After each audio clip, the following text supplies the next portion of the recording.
This is intense! Hi, my name is Brent, and I'm a voice and music teacher.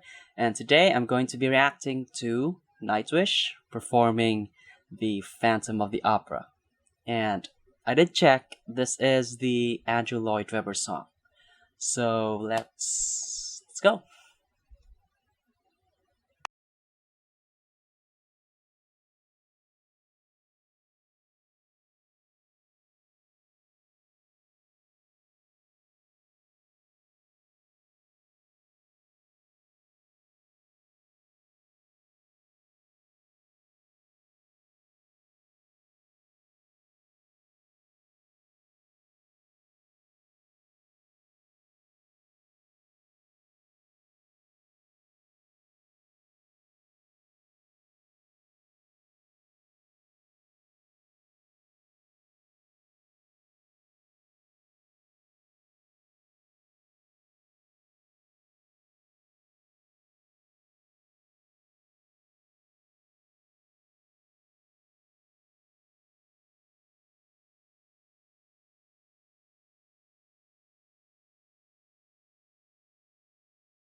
Okay, wow, that projection in her tone.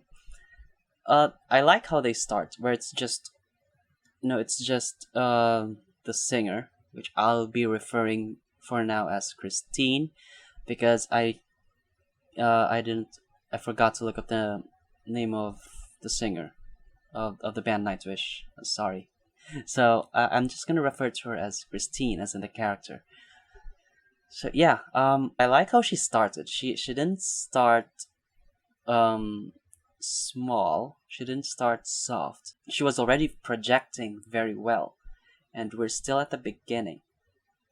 So if this is her softer singing, I can't imagine how she is when she goes forte, she goes loud. And also, I like the way how she enunciates the consonants. Mm. Inside my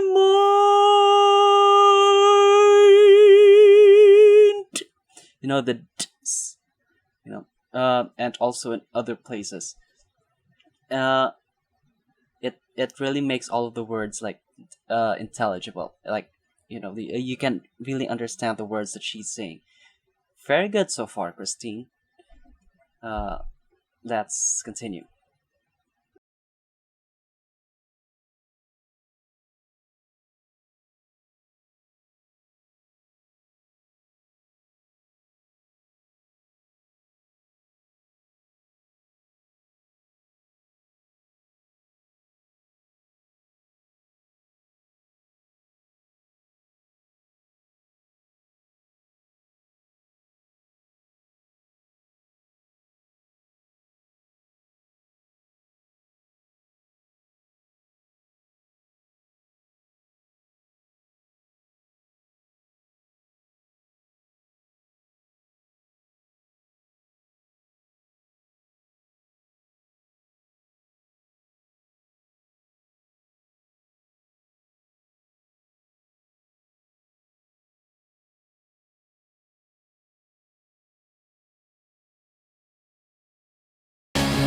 Okay, now that's a phantom. So he, this singer like totally transformed the entire character of the phantom. He's not this very gloomy presence over the opera house. No, no, he's like this evil monster, in a good way, because the way he's singing really translated into that version of the character. So a couple of things that a couple of small details that really caught my mind was first the way he pronounces his open vowels, especially on the word phantom. It's very open. It's very, and I won't say spread, but it's yeah, it's very open. It's very forward. But it's what it is. as opposed to the more covered, rounded Oz from Christine's parts, which was more like, again, classical. So yes, because of his singing style, which is more rock-ish, he twisted some of the consonants. He changed, no, not consonants, vowels. He changed some of the vowels, like for example, sing once again with me instead of just me. He said may.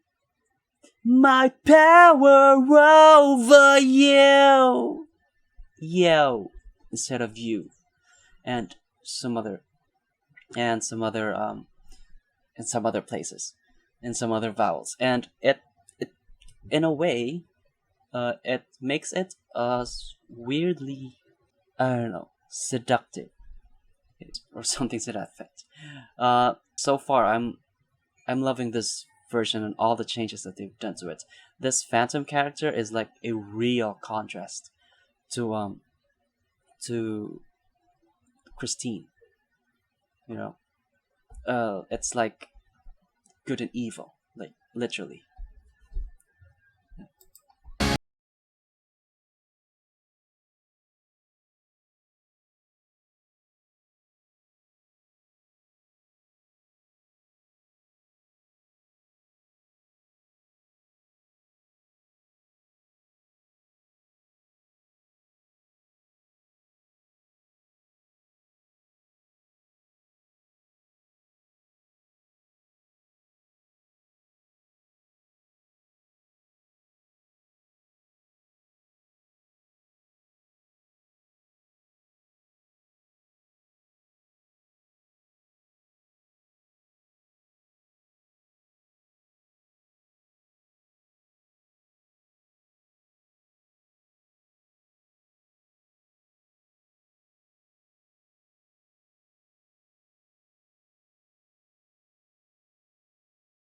Okay, wow, they were singing in unison, uh, on high D or somewhere that area, and like the whole phrase, and it the most amazing thing about it is not the Phantom's range or Christine's projection and strength, but was is how well their vocals blend together. It's like it's one person singing. I guess it kind of fits the narrative of like the song, you know, in the context of like the whole story of the Phantom of the Opera. And I love how they uh, play with each other. You know, their interaction on stage. You know, it makes for a very good show. Let's continue. Huh, this guy's like, the fuck did you just hear?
Okay,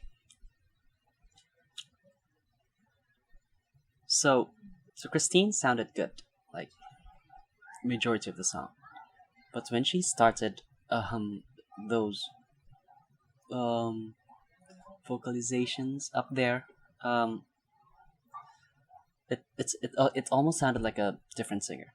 Like it, you can tell that she has been waiting all day, all night just to sing this part of the song.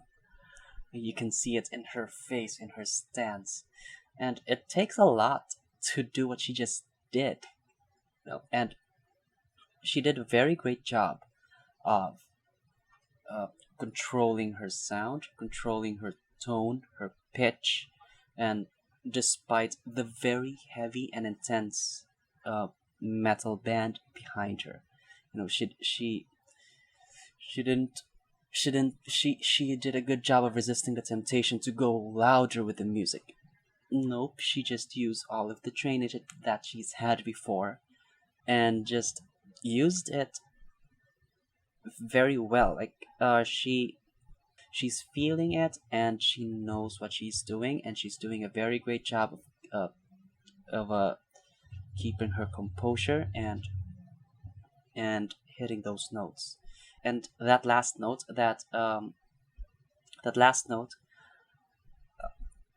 I forgot to check, but in the original it's an E, so I'm gonna assume that it's an E or somewhere around that area.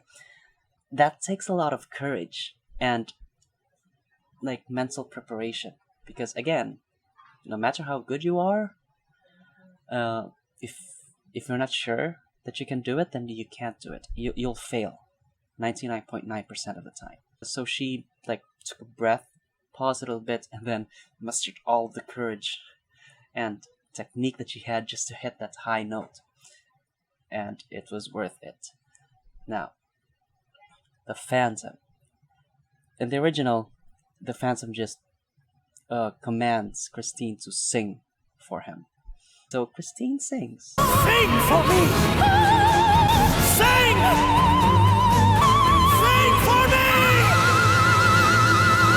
Here in this version, the Phantom doesn't just command Christine, he screams at Christine.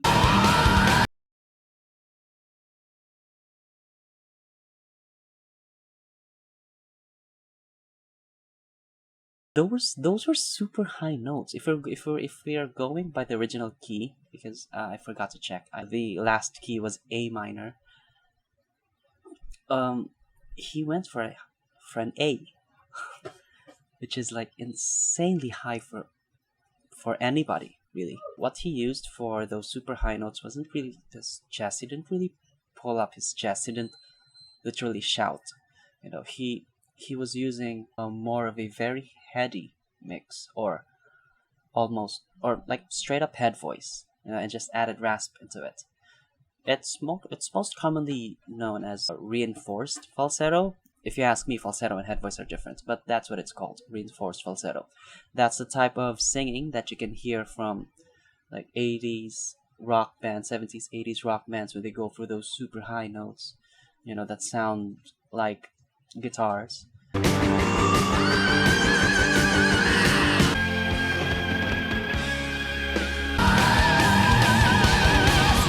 And he did a very good job at his vocals. Like, he was breathing correctly, he was grounded, he was singing all these ridiculously high notes while playing bass. And as someone who can play bass and who can sing, it's insanely hard to do both at the same time, especially when you're playing different rhythms. It's so easy to get lost. He's good. He's good.